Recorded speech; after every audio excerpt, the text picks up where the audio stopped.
രാവിലെ സാവിത്രിയാണ് രാജീവിനെ വിളിച്ചുണർത്തിയത്. ഇതാ മോനെ ചായ. ആവി പറക്കുന്ന ചായ അവർ അയാൾക്ക് നേരെ നീട്ടി. അമ്മ എന്തിനാ എത്ര നേരത്തെ എഴുന്നേറ്റത്? ഇന്ന് ഞായറാഴ്ചയല്ലേ, കുറച്ചു നേരം കൂടി വെറുതെ കിടക്കാമായിരുന്നില്ലേ? അയാൾ ചായ വാങ്ങി.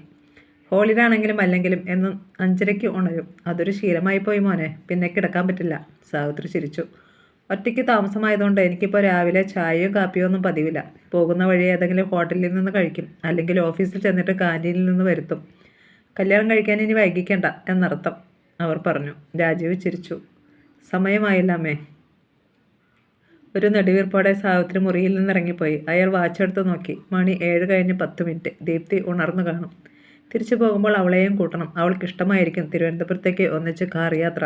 പക്ഷേ ജയരാമൻ തടസ്സം നിൽക്കില്ലേ? രാജീവ് മൊബൈലെടുത്ത് ദീപ്തിയുടെ നമ്പർ ഡയൽ ചെയ്തു. ബെല്ലടിച്ച് നിന്നതല്ലാതെ അവൾ ഫോൺ എടുത്തില്ല. ഒരു പക്ഷേ ബാത്റൂമിലായിരിക്കും. മിസ്ഡ് കോൾ കാണുമ്പോൾ തിരിച്ചു വിളിക്കും.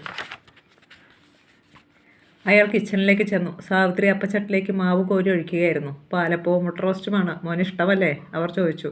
ഇഷ്ടമാണ്. പല ഹോട്ടലുകളിലും ഇതൊന്നും കിട്ടില്ല അമ്മേ. നാളെ നൂലപ്പം ഉണ്ടാക്കി തരാം, ചിക്കൻ കറിയും. അയ്യോ, ഇന്ന് ഞാൻ പോകും, അയാൾ പെട്ടെന്ന് പറഞ്ഞു. സാവിത്രിക്ക് നിരാശയായി. നാളെ രാവിലെ പോയാൽ പോരെ? ഉച്ചയ്ക്ക് മുമ്പ് അങ്ങ് എത്താമല്ലോ. അത് പോരമ്മേ, രാവിലെ കോൺഫറൻസ് ഉണ്ട്. ഞാനില്ലാതെ പറ്റില്ല. 10 മണിയാകുമ്പോഴേക്കേ ഞാൻ പോകും. അതെന്തായാലും ഞാൻ സമ്മതിക്കത്തില്ല. ഉച്ചയ്ക്ക് ഊണ് കഴിഞ്ഞിട്ട് പോയാൽ മതി. ഓക്കെ, അയാൾ സന്തോഷത്തോടെ കീഴടങ്ങി. ദീപ്തിയെ വിളിച്ചിട്ട് കിട്ടാഞ്ഞത് നന്നായി എന്ന് അയാൾക്ക് തോന്നി. ഇനി വിളിക്കുമ്പോൾ ഉച്ച കഴിഞ്ഞിട്ടാണ് പോകുന്നതെന്ന് പറയാമല്ലോ. 9 മണിയായിട്ടും ദീപ്തിയുടെ വിളി വന്നില്ല. അയാൾക്ക് സംശയമായി. എന്താണ് സംഭവിച്ചത്? ഇന്നലെ തൻ്റെ കാറിൽ ദീപ്തി വന്നത് ജയരാമന് ഇഷ്ടപ്പെട്ട് കാണില്ലേ? ഇനി അങ്ങനെ പോകരുതെന്ന് അയാൾ വിലക്കിയോ? രാജീവ് വീണ്ടും അവളുടെ നമ്പറിൽ വിളിച്ചു. ഇത്തവണ അവൾ ഫോൺ എടുത്തു. ഗുഡ് മോർണിംഗ് ദീപ്തി, പ്രസന്നഭാവത്തിൽ അയാൾ പറഞ്ഞു. Good morning. നിർവികാരമായിരുന്നു അവളുടെ സ്വരം. എന്തു പറ്റി? ഇന്നലെ ഉറക്കം ശരിയായില്ലേ? അയാൾ ചോദിച്ചു. ഉറങ്ങി. ഞാൻ രാവിലെ വിളിച്ചിരുന്നു. ബെല്ലടിക്കുന്നത് ഞാൻ കേട്ടില്ല. താല്പര്യമില്ലാത്ത മട്ടിലാണ് അവൾ സംസാരിക്കുന്നതെന്ന് അയാൾക്ക് തോന്നി. എന്താ ദീപ്തി, തനിക്ക് സുഖമില്ലേ? അയാൾ ഗൗരവത്തിൽ ചോദിച്ചു. എനിക്ക് കുഴപ്പമൊന്നുമില്ല. ഞാൻ ഉച്ച കഴിഞ്ഞ് തിരിച്ചു പോകുന്നു. വരുന്നില്ല എൻ്റെ കൂടെ? ഇല്ല, ഡാഡി ടിക്കറ്റ് റിസർവ് ചെയ്തിട്ടുണ്ട് വേണാടിൽ. അത് കഷ്ടമായി പോയല്ലോ. നമുക്കൊന്നിച്ചു പോകാമായിരുന്നു. എന്ത് രസകരമായിരുന്നു നമ്മുടെ ഇങ്ങോട്ടുള്ള യാത്ര. ആ ടിക്കറ്റ് ക്യാൻസൽ ചെയ്തുകൂടെ? അത് ശരിയാവില്ല. ദീപ്തിക്ക് എന്തോ സാരമായ മാറ്റം സംഭവിച്ചിട്ടുണ്ടെന്ന് അയാൾക്ക് പെട്ടെന്ന് മനസ്സിലായി. തൻ്റെ കാറിൽ വന്നതിന് മേജർ ജയരാമൻ അവളെ കുറ്റപ്പെടുത്തി കാണുമോ? ദീപ്തി നല്ല മൂഡിലല്ലെന്ന് തോന്നുന്നു. ഞാൻ പിന്നെ വിളിക്കാം. അവൾ ഫോൺ മെല്ലെ ചെവിയിൽ നിന്നെടുത്തു. പടിപ്പടിയായി അയാളെ ഒഴിവാക്കണം. ഒറ്റയടിക്ക് വേണ്ട, പതിയെ മതി. അവഗണിക്കുന്നുവെന്ന് മനസ്സിലാകുമ്പോൾ അയാൾ പിന്നെ വിളിക്കില്ല, കാണാൻ ആഗ്രഹിക്കുകയില്ല. ദീപ്തി താഴേക്ക് ഇറങ്ങിച്ചെന്നു. ഞായറാഴ്ചയായത് കാരണം ജയരാമൻ വീട്ടിൽ തന്നെ ഉണ്ടായിരുന്നു. ആരാ മോളെ വിളിച്ചത്? അയാൾ ചോദിച്ചു. അശ്വതി. അവളിന്ന് വരുന്നുണ്ടോ? ഉണ്ട്. ചങ്ങനാശ്ശേരിയിൽ നിന്ന് അവൾ വേണാടിൽ കയറും. സദാശിവനെങ്കിൽ നിങ്ങളെ പിക്ക് ചെയ്യാൻ സ്റ്റേഷനിൽ വരില്ലേ? ഞാൻ വിളിച്ച് പറയണോ? വേണ്ട ഡാഡി, ഞാൻ പറഞ്ഞിട്ടുണ്ട്. പോക്കും വരവും ട്രെയിനിൽ മതി, അതാണ് സേഫ്. ഡാഡി എന്തോ മനസ്സിൽ വെച്ചുകൊണ്ടാണ് അങ്ങനെ പറഞ്ഞതെന്ന് അവൾക്ക് തോന്നി. രാജീവിനെ ഒഴിവാക്കണമെന്ന് തന്നെയായിരിക്കും അതിൻ്റെ അർത്ഥം. നമുക്കിന്ന് വെളിയിൽ എവിടെയെങ്കിലും പോയി ലഞ്ച് കഴിച്ചാലോ മോളെ? ജയരാമൻ ചോദിച്ചു. നല്ല ഫിഷ് കറി മീൽസ് കിട്ടുന്ന എവിടെയെങ്കിലും പോകാൻ ഡാഡി. ഫോർട്ട് കൊച്ചിയിലേക്ക് പോകാം, അവിടെ നല്ല റെസ്റ്റോറൻ്റ് ഉണ്ട്. ഓക്കെ, അവൾ പറഞ്ഞു. ഉച്ചയ്ക്ക് അവൾ ഫോർട്ട് കൊച്ചിയിൽ പോയി ഭക്ഷണം കഴിച്ചു. കാറിലിരിക്കുമ്പോൾ രാജീവിൻ്റെ ഫോൺ വരരുതേ എന്നായിരുന്നു പ്രാർത്ഥന. രാജീവ് വിളിച്ചില്ല. വൈകുന്നേരം 5:20 എറണാകുളം ജംഗ്ഷനിൽ വേണാട് എക്സ്പ്രസിൻ്റെ സമയം. 5 മണിയായപ്പോൾ ജയരാമൻ അവളെ സ്റ്റേഷനിൽ കൊണ്ടുചെന്ന് വിട്ടു. AC ചെയർ കാറിലാണ് അവൾക്ക് ടിക്കറ്റ് ബുക്ക് ചെയ്തിരുന്നത്. വണ്ടി ഏത് പ്ലാറ്റ്ഫോമിലാണ് വരുന്നതെന്ന് ഡാഡി നോക്കിയിട്ട് വരാം മോളെ, ജയരാമൻ പറഞ്ഞു. അയാൾ പോയപ്പോഴാണ് ഒരു പോലീസ് ജീപ്പ് മുന്നിൽ വന്ന് നിന്നത്. ജീപ്പിൽ നിന്ന് ഒരു പെൺകുട്ടി എയർബാഗുമായി ഇറങ്ങി. ചുരിദാറായിരുന്നു അവളുടെ വേഷം. ദീപ്തി അവളെ ശ്രദ്ധിച്ചു. എവിടെയോ കണ്ടുമറന്ന മുഖമായിരുന്നു അത്. പെട്ടെന്ന് അവൾക്ക് ഓർമ്മ വന്നു. +2-ന് അവളുടെ ക്ലാസ്സിലുണ്ടായിരുന്ന നജീന. നജി, അവൾ ഉറക്കെ വിളിച്ചു. വിളി കേട്ടു. നജീന അത്ഭുതത്തോടെ അവളുടെ അടുത്തേക്ക് വന്നു. ദീപ്തി, നീ? ഞാനിപ്പോൾ തിരുവനന്തപുരത്തായി, ബിടെക്കിന് ഫൈനൽ. നീയോ? ഞാൻ കൊല്ലത്ത് ഫാത്തിമയിലാണ്, MSc-ക്ക്. നീ തിരുവനന്തപുരത്തേക്കാ? നജീന ചോദിച്ചു. വേണാടിൽ. നീയോ? ഞാനും അതിലാണ്. നമുക്കൊന്നിച്ചു പോകാം. 4 വർഷമായില്ലേ നമ്മൾ കണ്ടിട്ട്. നീ ശരിക്കും വളർന്നു. നീയും ശരിക്കും തടിച്ചിട്ടുണ്ട്. എന്നാടി നീ പോലീസ് ജീപ്പിൽ? എൻ്റെ ഇക്ക ജഹാംഗീറിനെ കുറിച്ച് ഞാൻ പറഞ്ഞിട്ടില്ലേ? ഇവിടെ SI ആണ്. ജീപ്പ് പാർക്ക് ചെയ്തിട്ട് ഇപ്പോൾ വരും. അവർ സംസാരിച്ചിരുന്നപ്പോഴാണ് ജയരാമൻ വന്നത്. വണ്ടി വരുന്നത് പ്ലാറ്റ്ഫോം നമ്പർ 4-ലാണ് മോളെ, അയാൾ പറഞ്ഞു. ഡാഡി, ഇതെൻ്റെ ഫ്രണ്ട് നജീന. ഇവളും ആ വണ്ടിയിൽ വരുന്നുണ്ട്. ദീപ്തി കൂട്ടുകാരിയെ പരിചയപ്പെടുത്തി. ദൂരെ നിന്ന് ഇൻസ്പെക്ടർ ജഹാംഗീറും പോലീസ് കോൺസ്റ്റബിളും സംസാരിച്ചുകൊണ്ട് വരുന്നത് ജയരാമൻ കണ്ടു. അയാൾ അറിയാതെ ഒന്ന് ഞെട്ടി. എങ്കിൽ ഞാൻ പോയിക്കോട്ടെ മോളെ, നിനക്ക് കൂട്ടുണ്ടല്ലോ. ജയരാമൻ പോകാൻ തിടുക്കം കാട്ടി. ശരി ഡാഡി, ചെന്നിട്ട് വിളിക്കാം. ജയരാമൻ പെട്ടെന്ന് സ്ഥലം വിട്ടു. നീ ടിക്കറ്റ് എടുത്തോ? ദീപ്തി ചോദിച്ചു.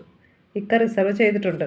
സെക്കൻഡ് ക്ലാസ് ടിക്കറ്റ് ആണെങ്കിൽ അത് കൺവേർട്ട് ചെയ്ത് നജീനയെ AC-യിൽ ഒപ്പം കൊണ്ടുപോകണമെന്ന് ദീപ്തി തീരുമാനിച്ചു. അപ്പോഴേക്കും ഇൻസ്പെക്ടർ ജഹാംഗീർ അടുത്തെത്തി. ഇക്ക, ഇതെൻ്റെ ഫ്രണ്ട് ദീപ്തി. നജീന അവളെ അയാൾക്ക് പരിചയപ്പെടുത്തി കൊടുത്തു. എന്നിട്ട് ഇങ്ങനെയൊരു ഫ്രണ്ടിനെ കുറിച്ച് നീ ഇതുവരെ പറഞ്ഞിട്ടില്ലല്ലോ. അയാൾ ആശ്ചര്യത്തോടെ ദീപ്തിയെ നോക്കി. ഞങ്ങൾ സ്കൂളിലാണ് ഒന്നിച്ച് പഠിച്ചത്, പിന്നെ എപ്പോഴാണ് കാണുന്നത്, നജീന വിശദീകരിച്ചു. ഓ അത് ശരി, വാ നമുക്ക് നടക്കാം. 4 നമ്പർ പ്ലാറ്റ്ഫോമിലേക്ക് നടക്കുമ്പോഴാണ് ദീപ്തിയെക്കുറിച്ചുള്ള വിവരങ്ങൾ ജഹാംഗീർ ചോദിച്ച് മനസ്സിലാക്കിയത്. ഓ, മേജർ ജയരാമിൻ്റെ മോളാ? അയാൾ പെട്ടെന്ന് അവളെ തുറച്ചു നോക്കി. ഇക്കെൻ്റെ ഡാഡി അറിയുമോ? ദീപ്തി ചോദിച്ചു. ഉവ്വ്, ഒരിക്കൽ ഞാൻ നിങ്ങളുടെ വീട്ടിൽ വന്നിട്ടുണ്ട്. എന്തിന്? ഒരു കൊലപാതക കേസ് അന്വേഷണത്തിൻ്റെ ഭാഗമായി മേജറോട് സംസാരിക്കാൻ. ദീപ്തി അമ്പരന്നു. മർഡർ കേസോ? യെസ്, 2 മാസം മുമ്പ് സിത്താര എന്നൊരു പെൺകുട്ടിയെ കൊലപ്പെടുത്തി ആരോ വെണ്ടുരുത്തി പാലത്തിൻ്റെ ചുവട്ടിൽ തള്ളി. ദീപ്തി ഞെട്ടി. ആരാണ് ആ കുട്ടിയെ കൊലപ്പെടുത്തിയത്? അറിയില്ല, അന്വേഷണം നടക്കുന്നതേയുള്ളൂ. അവളെ കല്യാണം കഴിക്കാനിരുന്ന രാജീവ് മേനോനെയാണ് ഞങ്ങൾ ആദ്യം സംശയിച്ചത്. പക്ഷേ അയാൾ നിരപരാധിയാണ്. കഴുത്തിൽ ഷാളോ സാരിയോ ഇട്ട് കുരുക്കിയാ കൊന്നത്. അപ്പോൾ അത് ആത്മഹത്യയൊന്നുമല്ലേ? അവൾ ചോദിച്ചു. ആത്മഹത്യയോ? ആരാണ് ദീപ്തിയോട് ഇങ്ങനെ പറഞ്ഞത്? അല്ല, ഞാൻ വെറുതെ ഊഹിച്ചു നോക്കിയതാണ്. ഓവർ ബ്രിഡ്ജ് കയറിയിറങ്ങി അവർ 4 നമ്പർ പ്ലാറ്റ്ഫോമിലെത്തി. വണ്ടി വരാൻ ധാരാളം യാത്രക്കാർ കാത്തു നിൽക്കുന്നുണ്ടായിരുന്നു. കേസന്വേഷണത്തിന് ഇക്ക എന്തിനാ എൻ്റെ ഡാഡിയെ കാണാൻ പോയത്? ദീപ്തിക്ക് ആകാംക്ഷയടക്കാൻ കഴിഞ്ഞില്ല. തിരുവനന്തപുരത്ത് നിന്ന് ചെന്നൈ മെയിലിൽ എറണാകുളം ടൗൺ സ്റ്റേഷനിൽ വന്നിറങ്ങിയ സിത്താരയെ ആരോ തെറ്റിദ്ധരിപ്പിച്ച് കാറിൽ കയറ്റിക്കൊണ്ടു പോയിട്ടാണ് കൊലപ്പെടുത്തിയത്. ആ സമയത്ത് രാജീവ് മേനോൻ്റെ ഓഫീസിൽ അയാളോടൊപ്പം ദീപ്തിയുടെ ഡാഡിയും ഉണ്ടായിരുന്നു, ജഹാംഗീർ പറഞ്ഞു. അവൾക്ക് അതൊരു പുതിയ അറിവായിരുന്നു. സിത്താരയും രാജീവ് മേനോനും തമ്മിലുള്ള മാരേജ് നടക്കുന്നത് ഇഷ്ടപ്പെടാത്ത ആരെങ്കിലും ആയിക്കൂടെ ആ കുട്ടിയെ കൊന്നത്? ഇൻസ്പെക്ടർ ജഹാംഗീർ അവളെ ഒന്ന് തറപ്പിച്ചു നോക്കി. ദീപ്തി എന്താണ് ഉദ്ദേശിക്കുന്നത്? ഈ വിഷയത്തിൽ താൻ അമിത താല്പര്യം കാണിച്ചുവെന്ന് നജീനയുടെ ഇക്ക സംശയിച്ചു കാണുമോ? അവൾ ഭയന്നു. സിനിമയിലൊക്കെ അങ്ങനെ കണ്ടിട്ടുണ്ട്. ചിലപ്പോൾ നായികയെ സ്നേഹിക്കുന്ന വേറൊരു ചെറുപ്പക്കാരൻ, അല്ലെങ്കിൽ നായകനെ സ്നേഹിക്കുന്ന വേറൊരു ചെറുപ്പക്കാരിയും. അത്തരമൊരു ആംഗിളിൽ ഞാൻ പെട്ടെന്ന് ചിന്തിച്ചെന്നേയുള്ളൂ. അവൾ ഒരു വിധത്തിൽ പറഞ്ഞൊപ്പിച്ചു. ആ ആംഗിളിലും ഞാൻ അന്വേഷിച്ചു. സിത്താരയെ കല്യാണം കഴിക്കാൻ ഇൻഡോ അമേരിക്കൻ സൊല്യൂഷൻസിലെ മുരളി മേനോൻ ആഗ്രഹിച്ചിരുന്നു. അത് വെറുമൊരു കല്യാണാലോചന മാത്രം.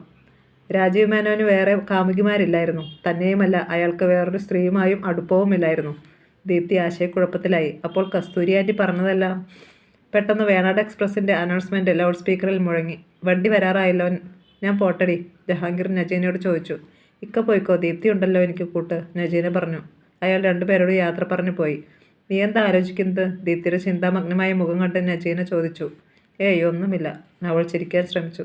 സിത്താരയുടെ നിഷ്കളങ്കമായ മുഖത്തേക്ക് ഡോക്ടർ രമേഷ് ഭട്ട് ഉറ്റുനോക്കി. പ്രഭാതത്തിൽ വിരിഞ്ഞ ആമ്പൽ പൂവിൻ്റെ നൈർമല്യമുണ്ടായിരുന്നു അവൾക്ക്. വേറെ എന്തെങ്കിലും ഓർക്കാൻ കഴിയുന്നുണ്ടോ മോൾക്ക്?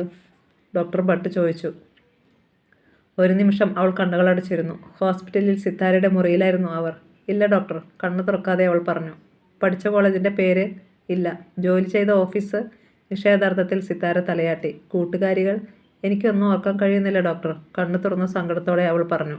പെട്ടെന്ന് ഡോക്ടർ ഭട്ടിൻ്റെ സെൽഫോൺ ബെല്ലടിച്ചു. അഡ്മിനിസ്ട്രേറ്റർ ഡോക്ടർ നഞ്ചപ്പനായിരുന്നു അത്. ഡോക്ടർ ഒന്ന് വരൂ, അയാൾ ആവശ്യപ്പെട്ടു.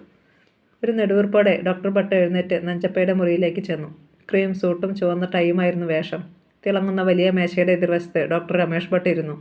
ഡോക്ടർ, ഞാൻ കാണണമെന്ന് പറഞ്ഞത്? മനസ്സിലായി ഡോക്ടർ. കാജലിൻ്റെ കാര്യം എത്രയും വേഗം സോൾവ് ചെയ്യണമെന്ന് പറയാനല്ലേ? എനിക്ക് നാളെ ഒരു ദിവസത്തെ സമയം കൂടി തരണം. മറ്റന്നാൾ അവളെ ഡിസ്ചാർജ് ചെയ്യാം. ഞാൻ അദീനയുമായി ബന്ധപ്പെട്ടു. തൽക്കാലം അവർ അവളെ അവിടെ താമസിപ്പിക്കാമെന്ന് ഏറ്റിട്ടുണ്ട്. പ്രശസ്തമായ ലേഡീസ് ഹോസ്റ്റലാണ് അദീന. അത്രയും സന്തോഷം. പക്ഷേ ഇതുവരെയുള്ള അവളുടെ ബില്ല് ആര് പേ ചെയ്യും? അതാണ് ഡോക്ടർ നഞ്ചപ്പയെ കൂടുതൽ വിഷമിപ്പിക്കുന്നത്. അവളെ ഇവിടെ അഡ്മിറ്റ് ചെയ്ത ഹെഡ് കൈയെ കണ്ടുപിടിക്കാവുന്നതേയുള്ളൂ. അദ്ദേഹത്തിൻ്റെ കാർഡ് എൻ്റെ കയ്യിലുണ്ട്. വലിയ ബിസിനസ്സുകാരനാണ്. ബില്ല് അദ്ദേഹത്തെ കൊണ്ട് പേ ചെയ്യിക്കാം. നടക്കുന്ന കാര്യമാണോ? നഞ്ചപ്പയ്ക്ക് സംശയമായിരുന്നു. നടക്കും ഡോക്ടർ. ഡോക്ടർ നഞ്ചപ്പയെ ഒരു വിധത്തിൽ സമാധാനിപ്പിച്ച് ഡോക്ടർ ഭട്ട് എഴുന്നേറ്റു. പക്ഷേ പറഞ്ഞ ഒരു കാര്യത്തിലും അദ്ദേഹത്തിന് വിശ്വാസമില്ലായിരുന്നു. അദീനയിൽ വിളിച്ചപ്പോൾ താമസം ബുദ്ധിമുട്ടാണെന്നാണ് പറഞ്ഞത്. മിസ്റ്റർ നാരായണ ഹെഡ്കയെ പലതവണ വിളിച്ചിട്ടും കിട്ടിയില്ല. ചിന്താമഗ്നായിട്ടാണ് ഡോക്ടർ രമേഷ് ഭട്ട് അന്ന് അശോക് നഗറിലെ അപ്പാർട്ട്മെൻറ്റിലേക്ക് കാർ ഓടിച്ചത്.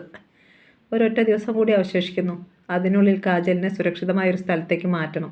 മുമ്പൊരിക്കലും ഇത്രയേറെ അടുപ്പമോ സ്നേഹവാത്സല്യമോ ഒരു പേഷ്യൻസിനോടും തോന്നിയിട്ടില്ല. പിന്നെ എന്തുകൊണ്ടാണ് കാജലിനോട് മാത്രം? മണിപ്പാലിൽ ഒപ്പം പഠിച്ചിരുന്ന കാജലിനെ സിത്താര ഓർമ്മിപ്പിക്കുന്നത് കൊണ്ടാണോ? അപ്പാർട്ട്മെൻറ്റിലെത്തി പാർക്കിംഗ് സ്ഥലത്ത് കാറിട്ടിട്ട് ഡോക്ടർ ഭട്ട് 3-ാമത്തെ നിലയിലുള്ള തൻ്റെ ഫ്ലാറ്റിലേക്ക് പോയി.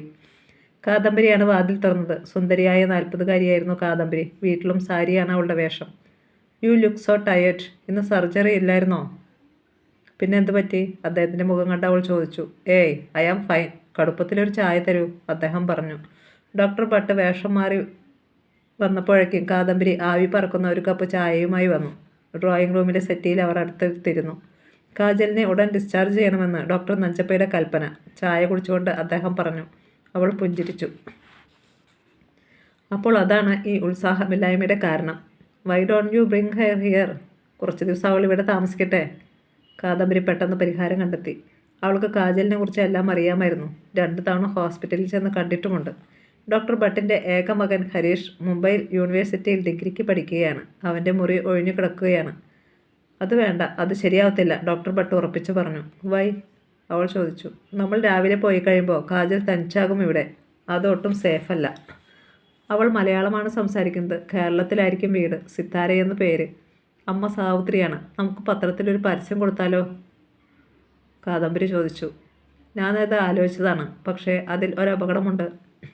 അവൾ സുന്ദരിയാണ്, ചെറുപ്പക്കാരിയാണ്. പലരും അവകാശപ്പെട്ടു വരും. നമ്മളെങ്ങനെ വിശ്വസിച്ച് അവളെ കൊടുക്കും? അത് ശരിയാണെന്ന് കാദംബരിക്കും തോന്നി. പെട്ടെന്ന് ഡോക്ടർ ഭട്ടിൻ്റെ മൊബൈൽ ബെല്ലടിച്ചു.